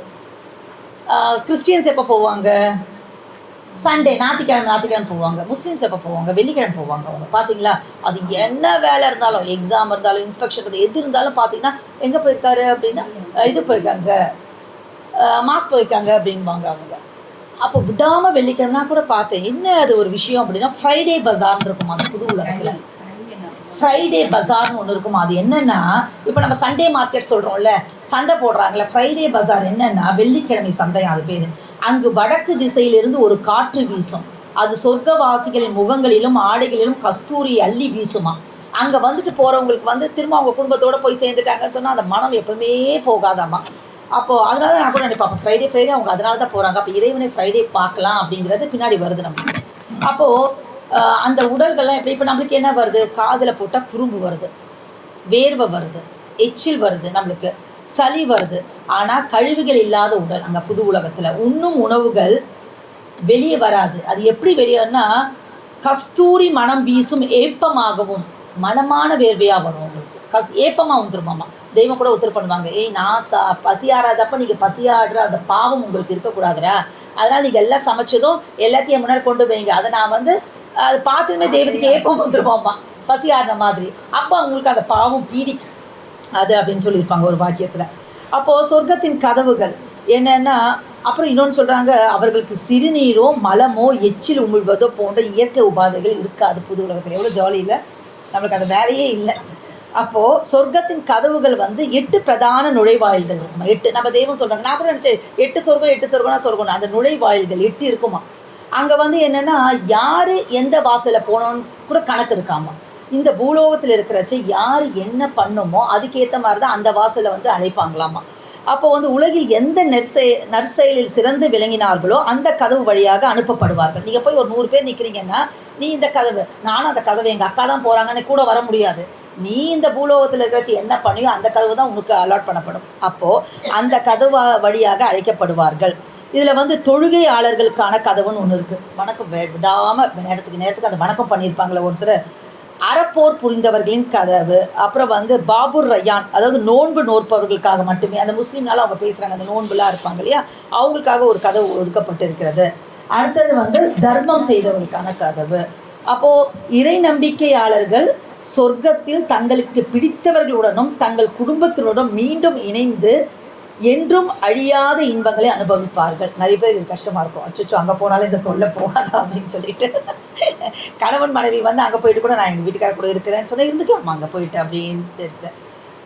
அப்புறம் வந்துட்டு வலது பக்க கதவு, அதாவது ஒரு கதவு இருக்குமா, அந்த கதவில் வந்து இப்போ நம்ம கொண்டு போயிட்டு இந்த விசாரிக்கிறாங்கல்ல, இந்த புடம் போட்டு அனுப்புகிறாங்க, அப்படி ஒன்றுமே இல்லையா. ஒருத்தர் போனாங்கன்னா எந்த விசாரணை இல்லையோ நீங்கள் போயிடுங்க அந்த கதவு பக்கம்னு அப்படி ஒரு கதவு இருக்குமா. அது என்ன கதவுன்னு சொன்னால் வலது பக்க கதவு விசாரணை இல்லாதவர்களுக்கான கதவு.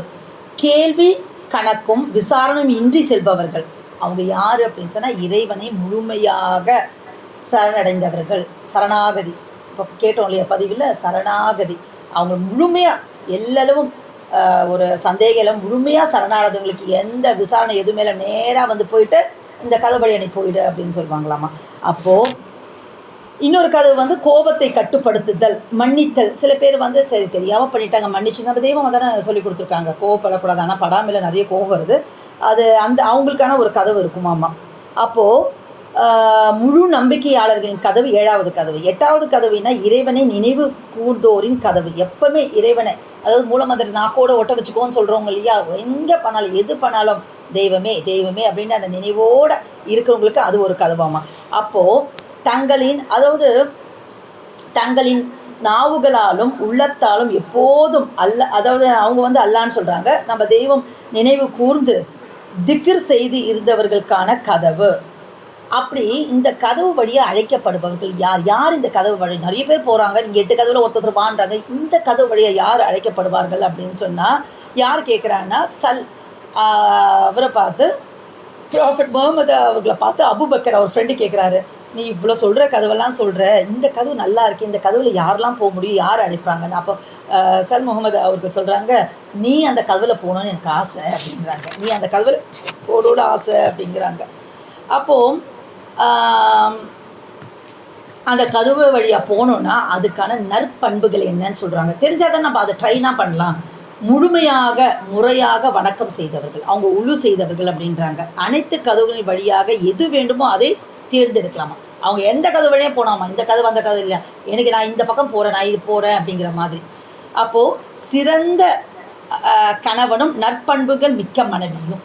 இந்த இதில் வந்து சிறந்த கணவனாக நற்பண்புகளோ இருந்த மனைவியாக இருந்தால் எந்த கதவு வழியாக போகலாமாம்மா. பிள்ளைகளை இழந்து பொறுமை காக்கும் பெற்றோர். சில குழந்தைங்க சின்ன வயசுலேயே இறந்து போகுது, இறைவா உனக்கு கண் இல்லையா காது இல்லையா, எனக்கு ஒன்று கொடுத்தி நீ காவு வாங்கிட்டீங்க, நீ வந்து இறைவனே நல்லா இருப்பேன்னு கேட்குற மனுஷங்களை கூட நான் பார்த்துருக்கேன். அந்த கோபத்தில் இது மாதிரி பண்ணலாமான்னு சொல்லிட்டு இறைவன் மேலேயே அவதூறு பேசாமல், நீ கொடுத்த நீ எடுத்துட்ட, நீ எது பண்ணாலும் எனக்கு நல்லது தான் பண்ணேன்னு அந்த பொறுமை காத்தாங்க அப்படின்னு சொன்னால் அவங்க அந்த கதவு வழியாக அந்த இறந்த குழந்தைகளே அங்கே வந்து இவங்களை கைப்பிடிச்சி கூப்பிட்டு போகுமாம்மா. இது இது கதையோ என் சொந்த கற்பனையோ இல்லை, குரான் வேதத்தில் சொன்னதை நான் அவங்க கூட பங்கிக்கிறேன். இதெல்லாம் வந்து நம்மளுக்கு தெரியாத விஷயங்கள், எனக்கு தெரியல, இதெல்லாம் தெரியாமல் தான் இருந்துச்சு. அந்த குழந்தைகளே வந்து அதாவது வயதுக்கு வராத குழந்தைகள், சின்ன குழந்தைகளாக இருக்கும், வயதுக்கு ஏன்னா வயது வந்துட்டுனா அதாவது தான் செய்த வேலைக்கு கூலி கேட்குற வயசு வந்தாவே அதுக்கு பாவ புண்ணியம் உண்டு அந்த குழந்தைகளுக்கு. இது வயது வராத குழந்தைகள் அப்படி மரணிச்சிட்டாங்கன்னா அவங்க வந்து அங்கே வந்து இருந்து இவங்களை கை பிடிச்சி அந்த வாசல் வழியாக கூப்பிட்டு போவாங்களாமா. பிறருக்கு பயன்படும் உன்னத குணங்கள், மனிதநேயம் இருந்தால், உண்மை பேசி, பெற்றோரை பேணுதல், தந்தை தாய் கடமை தான் மறவாதே, நமது வேதத்தில் தெய்வம் சொல்லியிருக்காங்க. அவங்களுக்கெல்லாமும் அந்த கதவு திறக்கப்படும்ன்றாங்க. அப்புறம் நம்ம கதவு பார்த்தா ஆறுகள்லாம் பார்த்தா அங்கே மரம் இருக்குமா. அந்த மரங்கள் எப்படி இருக்குன்னா தங்கத்தால் மரத்தண்டுகள், பார்க் பாப்பா, அந்த பார்க் உட்டெல்லாம் தங்கத்தால் ஆனதாக இருக்குமாம்மா. ஒருத்தர் வந்து அதனோட மரத்தோட கற்பனை பண்ணி பார்க்க முடியல. இப்போ நான் வந்து பெரிய மரம் சொல்வேன், எவ்வளோ பெருசு, அதுதான் ஒரு தெய்வம் உத்தரவு பண்ணுவாங்க, தவளை வந்து உப்பி உப்பி காமிச்சு தான் எவ்வளோ பெருசு எவ்வளோ பெருசு. நாங்கள் அது மாதிரி நான் இப்போ உங்களுக்கு சொல்லணுன்னா அது என்ன சொல்கிறாங்கன்னா, ஒருத்தர் குதிரை மேலே போகிறாராம், ஒரு நாள் ஒரு மாதம் இல்லை 100 வருஷம் குதிரை ஓட்டுறாராம், ஓட்டின்னு போயினே இருக்காராம், அந்த மரத்தோட நிழல் இன்னும் முடியலையா. அப்போனா அது எவ்வளோ பெரிய மரம் இருக்கும்.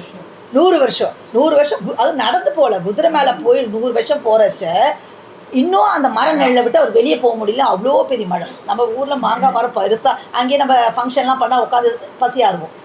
அப்போனா அவ்வளோ பெரிய மரம்னா அப்போ புது உலகம் எப்படி இருக்கும் அப்படின்னு நினச்சி பார்க்குறேன் நான். அப்போது அந்த மரங்கள் இருக்குமாம்மா. அந்த மரங்கள் அங்கே இருக்க மக்களுக்கு வந்து அதில் இருக்க அந்த மொக்கு எடுத்து தான் ட்ரெஸ் எல்லாம் ரெடி பண்ணுவாங்களாம். அந்த அந்த 7வது வானத்துக்கு மேலே இறைவனின் அரியாசனைக்கு அருகில் அமைந்துள்ள இலந்தை மரம்னு ஒன்று இருக்குமா.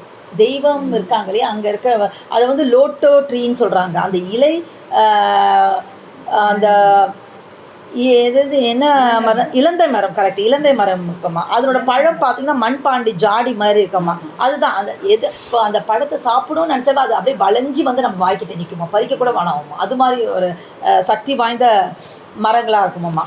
அப்போது புது உலகத்தில் இறைவன் என்ன செய்வான், நெக்ஸ்ட் கேள்வி கேட்குதுல. இங்கே பாலாறு தேனாறு ஓடுது, இந்த மரங்கள் இருக்குது, பசிவானா, அவங்க இந்த ட்ரெஸ் இருக்குது, அந்த வீடு வந்து வைரத்தாலும் வெள்ளியாலும் தங்கத்தாலும் இருக்குது. அப்போ இறைவன் என்ன தான் பண்ணிட்டு இருப்பார் அங்கே உட்காந்து, நமக்கு தோணுது இல்லையா என்ன பண்ணிட்டு இருப்பாரு அப்படின்னா, முழுமையான நீதியை நிலைநாட்டுவான். புது உலகத்தில் தொடக்கத்தில் இறைவன் மிக கடுமையான அதே நேரத்தில் மிக துல்லியமான நீதியை வழங்குவான். புது போனது ஜட்ஜ்மெண்ட்டே அப்படி இருக்கும். ஆமாம், ஒன்றும் பெருசாக வந்து சப்போர்ட் பண்ணுறது, இவர் அப்போ நம்மளுக்கு உதவி பண்ணார், இப்போ இது பண்ணார், அந்த கதையை ஒன்றுமே இருக்காது, ரொம்ப கடுமையாக இருப்பாங்களாம். அப்போ வந்து அடுத்தது என்ன பண்ணுவான், தன் திருமுகத்தை காட்டுவான். நம்ம வேதத்தில் தெய்வம் உத்தரவு பண்ணியிருப்பாங்க. அப்போ வந்து 3 விதமாக நம்மளை பிரிப்பாங்க மெய்வழி மக்களை.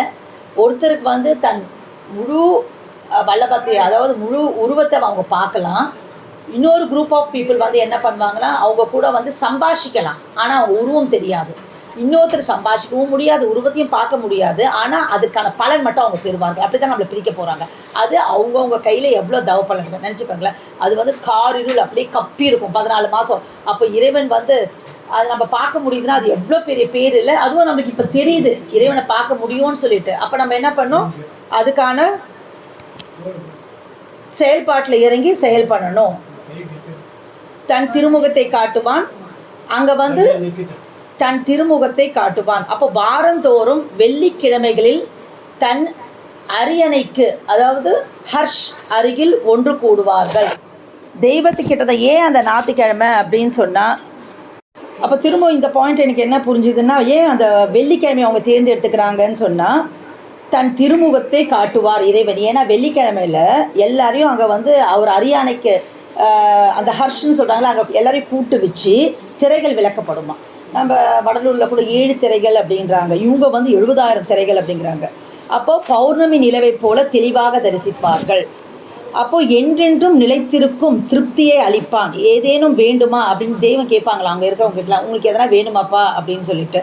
அப்போ வந்து அவங்க சொல்லுவாங்களாம், உங்களை பார்த்ததே போதும், அந்த சந்தோஷத்தில் இருப்பாங்க, வேறு என்ன வேணும், அவங்களுக்கு எல்லாமே கிடைக்குது. அப்போது மரணமே இல்லாத நிலையை அறிவிப்பார். ஒரு ஆட்டுக்குட்டியை கொண்டு வந்து கட் பண்ணி காமிப்பாரான், பார் இது செத்து போச்சு, ஆனால் உங்களுக்கு வந்து நீங்கள் சாப்பிடவே முடியாது. அது அந்த மரணமே இல்லாத நிலையை வந்து அவங்களுக்கு வந்து எடுத்து சொல்வாராமா. மன்னிப்பை வாரி வழங்குவான். அணுவளவு நம்பிக்கை இருந்தாலும் நரகத்தில் இருந்து சொர்க்கத்திற்கு விடுவிப்பான். இது வந்து எப்படின்னு சொன்னால், முதல்ல வந்து ரொம்ப கடுமையாலாம் இருந்துடுறாங்க, ஆனால் அந்த ஜீவனுக்கு வந்து அணுவளவேனும் நம்பிக்கையாளராக இருந்தால் அங்கேருந்து இங்கே நன்னடத்தை காரணமாக இங்கே லௌகிகத்திலே இருக்குது இல்லையா, அக்டோபர் நன்னடத்தை காரணமாக விடுவிக்கிறோன்ட்டு அது மாதிரி விடுவிப்பாங்களாம். அதுவும் ஒரு சொல்கிறாங்க.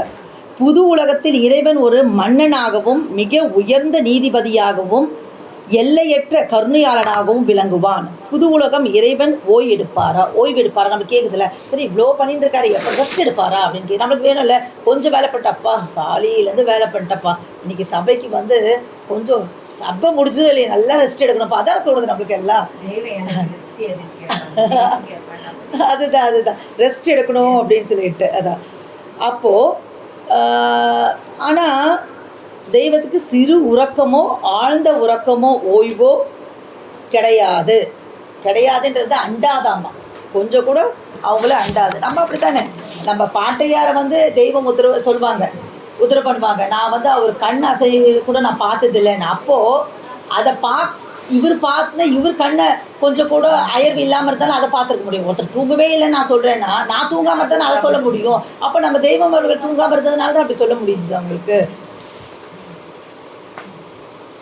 அப்போ அடுத்த கேள்வி வந்து என்ன வருதுன்னா, அந்த புது உலகத்தின் வாழ்க்கை எவ்வளோ நாள் இருக்கும்? இங்கே ஒரு மனித தோலை மட்டும் 100 வயசுன்றாங்க. அதுக்கப்புறம் நம்ம தகப்பன் அந்த நினைவு அந்த மூச்சை வச்சு நிர்ணயிக்கிறாங்க. ஆனால் அந்த புது உலகத்தின் எவ்வளவு நாள் நம்ம இருப்போம் அப்படின்னா இன்ஃபினிட், அது ஈட்டர்னல் வாழ்க்கை நீளம் வந்து அவர்கள் அதில் என்றென்றும் நிரந்தரமாக வாழ்வார்கள். கால அளவு சொல்கிறாங்க. நம்ம உலக நாட்களோடு ஒப்பீடு செய்ய சொல்ல அந்த மறுமை நாளில் ஒரு நாளின் நீளம் இந்த உலகத்தில் 50,000 ஆண்டுகளுக்கு சமம். நினச்சி கூட பார்க்க முடியல நம்மளுக்கு. ஒரு நாள் நீளம் அப்படின்லாம் நம்ம கூட சொல்லுவாங்க. இந்த பிரம்மன்லாம் வந்து இங்கே ஒரு வருஷம் ஒரு நாள் அப்படின்வாங்க அவங்களுக்கு. ஆனால் இவங்க 50,000 வருஷம்தான் வந்து அங்கே ஒரு நாளாம். அப்போ எவ்வளோ கோடி காலம் அப்படிங்க இருக்கிறது கரெக்டு தானே. மரணத்திற்கே மரணம், அந்த எண்ட் ஆஃப் டெத்து, நித்திய வாழ்வாங்க. புது உலகத்தில் வந்து மரணத்திற்கே மரணம், அழிவோ முடிவோ கிடையாது, சலிப்பு தட்டாத நிரந்தர வாழ்க்கை. இந்த பூமி அப்படிங்கிறது ஒரு எக்ஸாம் ஹால் தான். இங்கே எக்ஸாம் ஆகி பாஸ் பண்ணி நம்ம அங்கே போகணும், அதுதான் நம்ம எண்ணம் இருக்கணும். உண்மையான நிரந்தரமான உறைவிடம் புது உலகம் தான். ஆண் பெண் இருபாலருக்கும் ஆன்மீக தகுதியிலும் கூலியிலும் சமநிலை தான். ஆண்கள் எப்பவுமே 30 வயதுடையதாக இருப்பாங்க, இளைஞர்களாக இருப்பார்கள். பெண்கள் எப்போதும் அழகோடும் பொலிவோடும். அங்கே போய் எந்த க்ரீம்லாம் போட வேண்டாம், எந்த மேக்கப் ஃபவுண்டேஷன் வேண்டாம், எந்த சன்ஸ்க்ரீன் வேண்டாம், ஏன்னா அங்கே சன்னே இருக்காது. அங்கே வந்து பெண்களுக்கு வந்து அந்த பீரியட்ஸு வலி எதுவுமே இருக்காதாம்மா. ஆசைகளும் அவற்றின் நிறைவேற்றமும் எப்படி இருக்குமா, இப்போ வந்து ஒரு குடும்ப வாழ்க்கையில் 2 பேருமே வந்து இந்த ஆன்மீக பாதையிலிருந்து 2 பேருமே அங்கே சொர்க்கத்துக்கு போயிட்டாங்கன்னா அங்கேயும் அவங்க கணவன் மனைவி அப்படியே இருப்பாங்களாம்மா. இல்லை ஒருத்தர் மட்டும் ஆன்மீக பாதையிலேருந்து ஒருத்தர் சொர்க்கம் ஒருத்தர் நரகம் போயிட்டாங்கன்னா அவங்க இருப்பாங்களாம். அங்கே யாருமே தனியாக இருக்க மாட்டாங்க. அவங்க யார் ஆசைப்படுறாங்க அவங்க துணை வந்து அமைச்சு கொடுத்துருவாங்களாமா அங்கே. அது மாதிரி அந்த துணையை வந்து அவங்க அமைச்சிக்கலாமா அங்கே. அப்புறம் வந்து துணையின்றி யாருமே இருக்க மாட்டாங்களாமா. அவர்கள் தங்களின் துணைகளுடன் தாம்பத்திய இன்பத்தில் திளைத்திருப்பார்கள் அங்கே. இதெல்லாம் இருக்குமா. அப்போ நம்மளுக்கு உடனே தாம்பத்திய இன்பத்தை தொலைத்திருப்பாங்கன்னா இது வந்து இது தூள இது இல்லை, அது மாதிரி எந்த கழிவு வெளிப்பாடும் இருக்காது. அப்போ குழந்தை பிறக்கணும்னு ஒரு கேள்வி வராது. கம்பளி இருந்தால் எவ்வளோ கேட்டிருப்பாங்க. ஆமாம், குழந்தை பிறக்குமாம்மா. எப்படின்னு சொன்னால், எப்படி காலையில் விதைச்சி மாலையில் அறுவடை பண்ணுதோ அதே மாதிரி காலையில் கர்ப்பம் தரிச்சு சாயங்காலமே குழந்தை பிறந்தோ அந்த குழந்தை 33 வயசு ஆகிடுமா. எல்லா குழந்தையும் 33 வயசு தான் இருக்கிறவங்களுக்கெல்லாம்.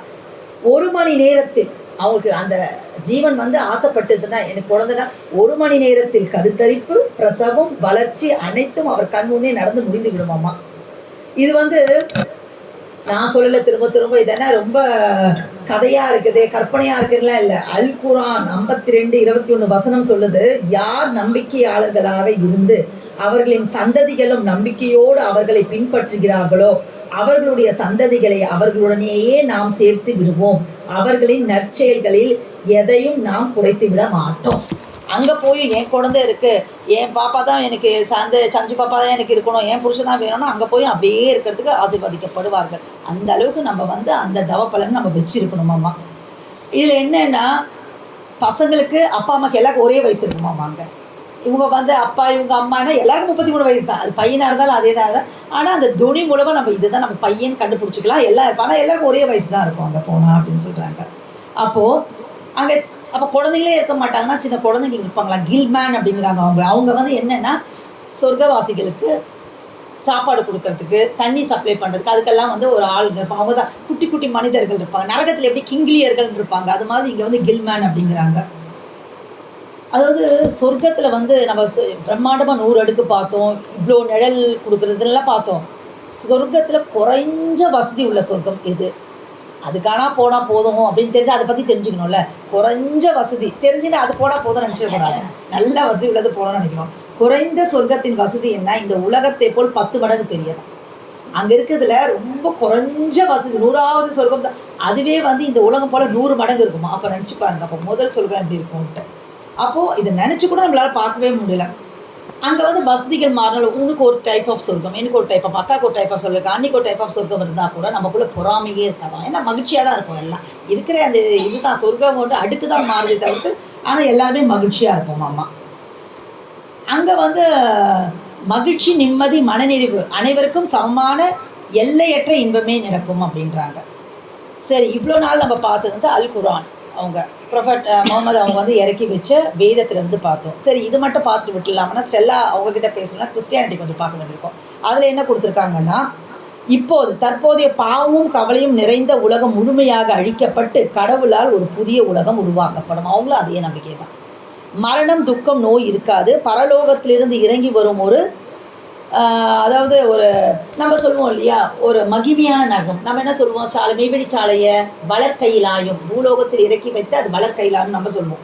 தூய்மை, பரிசுத்தம், கடவுளின் மகிமையால் இந்த நகரம் பிரகாசிக்கும்ன்றாங்க. கிறிஸ்துவ போதனைப்படி இயேசு கிறிஸ்துவை ஏற்பவர் இருதயத்தில் இப்போதே ஒரு புது உலகம் மறுபிறப்பு தொடங்குகிறது. நம்மள மறுபிறப்பு பேசுகிறோம். இப்போ தெய்வ வசனங்களை நம்ம எப்போ பேசுகிறோம், இந்த சபையில் கூடி இருக்கோமோ, அவங்க திருவாக்கியத்தை எப்போ பங்கிக்கிறோமோ, திருவாக்கியத்தை கேட்குறச்சு நம்ம பிறந்துட்டு தான் இருக்கும், உபதேசம் நடந்துட்டு தான் இருக்குது, மறுபிறப்பு நடந்துட்டு தான் இருக்குது. அதுதான் அவங்களும் நம்புகிறாங்க. பூமியில் துன்பம் தற்காலிகமாக, நித்தியமான புது உலகம், அதாவது இது தற்காலிகமானவை தான் இந்த பூமியில் இருக்குது, ஆனால் நம்மளுக்கு நித்தியமான புது உலகம் காத்து இருக்குது அப்படின்றாங்க. அந்த உலகத்துக்கு நம்மளுக்கு ஒரு யூனிஃபார்ம் வேணும். இந்த ஸ்கூல்னா வேலம்மாள் ஸ்கூல்னா வேலம்மாள் யூனிஃபார்ம், பக்தவச்சலாம் அந்த யூனிஃபார்ம் போட்டு தானே போகணும். அது மாதிரி அப்போது அந்த புது உலகத்துக்கு போனோன்னா நம்மளுக்கு வந்து ஒரு நம்மளுக்கு வந்து ஒரு யூனிஃபார்ம் வேணும்.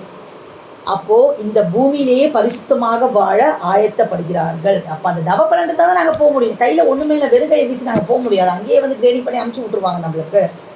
அப்போது இந்த புதிய பூமி, புதிய வானம், பரலோகம் பிரவேசிக்க என்ன பண்ணணும் அப்படின்னு சொன்னால், முதல்ல வந்து பாவ வழியில் இருந்து மாறி கடவுளுக்கு உகந்த வழியில் நடக்க தீர்மானிக்க வேண்டும். நம்ம எவ்வளோதான் பேசினாலும் கடைசி தெய்வ சொல்படி நட. தெய்வம் அவங்க என்னென்ன சொல்லி வச்சுருக்கா, எம்மை நேசி, எம்மை தவிர வேறொன்றை நேசிக்காது. எல்லாத்துக்கும் பார்த்து கடைசியாக முத்தாய்ப்பாக சொல்ல போகிறது இதுதான் நம்மளுக்கு. நம்முடைய பாவங்களுக்காக சிலுவையில் மரித்து உயிர்த்தெழுந்தார் இறைவன் அப்படின்றத நீ நம்பு அப்படின்றாங்க. நம்ம தெய்வம் அவர் பட்ட பாடெல்லாம் நமக்காக தான்.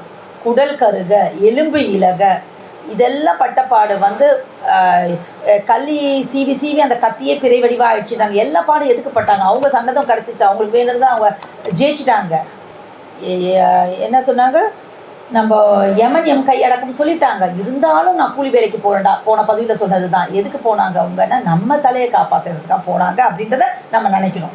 நம்ம எப்போ சொல்கிறோம், நம்ம வேதத்தில் சொல்கிற மாதிரி தான் இறைவன் பட்டப்பாடே நம்ம வந்து நம்ம பேசணும். அவங்களோட புகழ் தான் நம்ம பேசணும். அதுக்காக தான் இந்த சபை அப்படின்னு சொல்கிறாங்க. அடுத்தது, பரிசுத்த ஆவியானவன் மூலமாக நம்முடைய பழைய சுபாவங்கள் ஒழிந்து புதிய வாழ்வை மறுபிறப்பு பெற வேண்டும். அது எப்படின்னா, அக்கா சொன்ன அசுத்தம் போகணுன்னா சுத்தம் வேணும். ஒரு டேங்க்கில் வந்து கால் வந்து தண்ணி வந்து தேங்கி இருக்குது. இப்போ அது சுத்தம் பண்ணணும்னா என்ன பண்ணும் அப்படின்னு சொன்னால், 10 மடங்கு நல்ல தண்ணியை விட்டோன்னா அந்த அசுத்தெல்லாம் போயிட்டு கடைசி நல்ல தண்ணி வந்துடும் நம்மளுக்கு. அது மாதிரி அந்த அசுத்த ஆவியெல்லாம் போகணும்னு சொன்னால் பரிசுத்தத்தை நம்ம நிறைச்சிட்டே இருக்கணும். கட்டளைக்கு கீழ்ப்படியணும். இறுதி வரை நிலைநிறுத்தும், என்டியூரன்ஸ், அது ரொம்ப ரொம்ப இம்பார்ட்டன்ட். நிலைத்து நின்றவர்கள் நிச்சயமாய் வாய்க்கும் அந்த பலமான சொர்க்கபதி வாழ்வு. அவங்களும் அதே தான் சொல்கிறாங்க, இறுதி வரை நிலைநிற்கணும். சும்மா இல்லை, விசுவாச போராட்டம் எப்பவுமே இருக்கும். பூமியில் வரும் சோதனைகள், துன்பங்கள் மத்தியிலும் கடவுள் மீது உள்ள விசுவாசத்தை இழக்காமல் இறுதி வரை உறுதியாக நிற்க வேண்டும். சின்ன சின்ன கஷ்டம் வந்துட்டாலும் சோர்ந்து போயிடக்கூடாது. இந்த வாழ்க்கை 100 வருஷம் தான். நம்மளுக்கு வந்து இங்கே தலைகீழாக கட்டி போட்டு நெருப்பை கொடுத்து அடி அடித்தா கூட, சாட்டையால் அடித்தா கூட என்ன, இறைவன் இருக்கார், எனக்கு பார்த்துப்பாரு, என் மீது நான் தாங்க முடியாது, எனக்கு இறைவன் கொடுக்க மாட்டார் அப்படின்னு நம்ம நினச்சி ரொம்ப ஸ்திரமாக இருக்கணும் இறைவன்கிட்ட. அப்படின்னு சொல்கிறாங்க. அப்போ அந்த புது உலகம் எப்படி உண்டாக போகுதுன்னா, அது மனித முயற்சியால் அல்ல, கடவுளின் நேரடியான வல்லமையால். அதுதான் ஏல வல்லவரின் புது உலகம். நம்ம முயற்சியால் அல்ல, ஏல வல்லவர் அவரோட முயற்சியால் மட்டும்தான் அது உண்டாகும். அப்போது அந்த பழைய உலகம் வந்து அழிஞ்சு கடவுளின் புதிய படைப்பு, புதிய சிருஷ்டி, கடவுள் தம்முடைய வார்த்தையினாலும் வல்லமையினாலும் எல்லாவற்றையும் உண்டாக்குவார்கள்.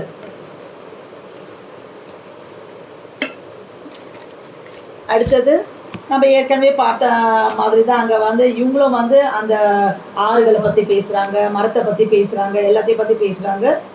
அந்த இவங்க வந்து அந்த இறை தாகம் எல்லாருக்கும் இருக்கணும் அப்படின்றாங்க. ஸ்பிரிச்சுவல் தர்ஸ்ட், தாகம் உள்ளவர்களுக்கு கடவுளுடைய நீதி மீதும் தாகமாய் இருந்து அவரிடத்தில் ஜீவ தண்ணீரை இலவசமாய் பெற்றவர்கள், தாகமாய் இருக்கிறவர்களுக்கு நாம் ஜீவ தண்ணீர் ஊற்றிலிருந்து இலவசமாய் கொடுப்போம் அப்படிங்கிறாங்க.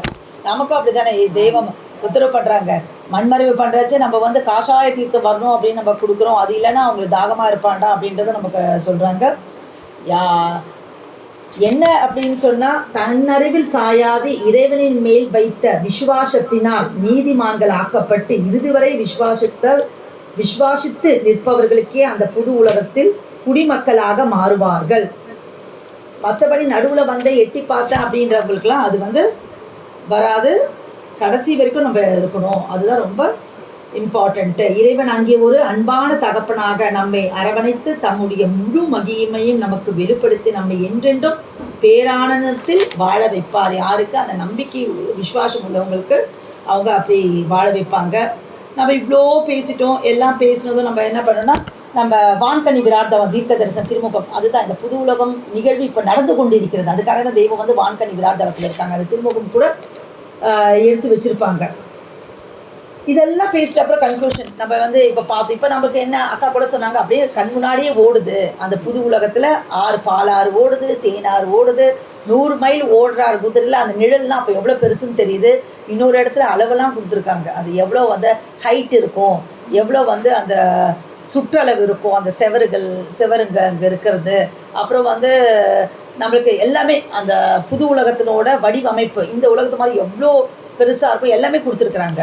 சரி, அதுக்கெல்லாம் மிக முக்கியம் வந்து என்னன்னா, நம்ம இவ்வளோ பேசிட்டு அப்புறம் கடைசியில் ஒரு வாக்கியம் நம்ம தெய்வம் உத்தரவு பண்ணுவாங்க. நினைவென்னும் ஆகாயத்தில் தான் சொர்க்கலோகம் கட்டப்பெறுகிறது, நினைவென்னும் ஆகாயத்தில் தான் சர்வ சம்பத்தும் இருக்கிறது, அதில் சதா காலமெல்லாம் தீமையை ஏற்றி வந்தால் கடைசியில் உங்கது என்ன ஆகும்?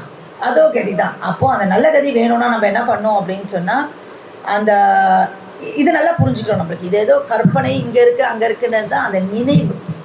அது வந்து நினைவு என்ன பெற்றது? ஜீவதேகம், அதுதான் ஜீவதேகம். அப்போது அந்த ஜீவதேகத்தில் தான் அந்த சொர்க்கலோகம் கட்டப்பெறுகிறது. அப்போது அந்த நினைவை வந்து நம்ம எப்பவுமே வந்து நினைவு முழுக்க நம்ம இறைவனை நிரப்பி வச்சுட்டோம் அப்படின்னு சொன்னால் நமக்கு ஒரு குறைவும் இருக்காது. அப்போது அந்த ஏல வல்லவரின் புது உலகத்தில் நாம் எல்லாம் போய் குடியேறி கொள்ள நாம் என்ன செய்ய வேணும்னா, ஒன்றே ஒன்று செய்யணும், அவங்க சொல்படி நடக்கணும். அவங்க சொல்ல படி படித்தா மட்டும் போதாது, மனனம் செய்தால் மட்டும் போதாது, அதுபடி நம்ம நடக்கணும். நடந்தால் அந்த புது உலகத்துக்கு நாமளும் ஒரு சொந்தமுடையவர்களாக நம்ம தெய்வம் நம்மளை ஆக்கி வைப்பார்கள் அப்படிங்கிறத கூறி, இந்த சபையில் நிறைய இருக்குது புது உலகத்தை பற்றி. நான் இப்போ சும்மா தொட்டு காமிச்சிருக்கேன். நீங்களும் அதை பற்றி தேடி நிறைய படிச்சிங்கன்னா இன்னும் தெரியும் நம்மளுக்கு எப்படி இருக்குதுன்னு சொல்லிட்டு. நம்ம வான்மதி குரலில் வந்து நித்திய உலகத்தை பற்றி கொடுத்துருக்காங்க, சொர்க்கம் நரகம் பற்றி கொடுத்துருக்காங்க. அதுக்கும் இதெல்லாம் சேர்த்து வரும். அடுத்த ஒரு பதிவில் மீண்டும் ஒரு புதிய பதிவில் நான் அவங்களெல்லாம் சந்திக்கிறேன். நிலைத்து நின்றவர்களுக்கு நிச்சயம் வாய்க்கும் அந்த வரமான சொர்க்கபதி வாழ்வு. மீண்டும் மீண்டும் முத்தி பேரிலே தொடரும். நமஸ்காரம்.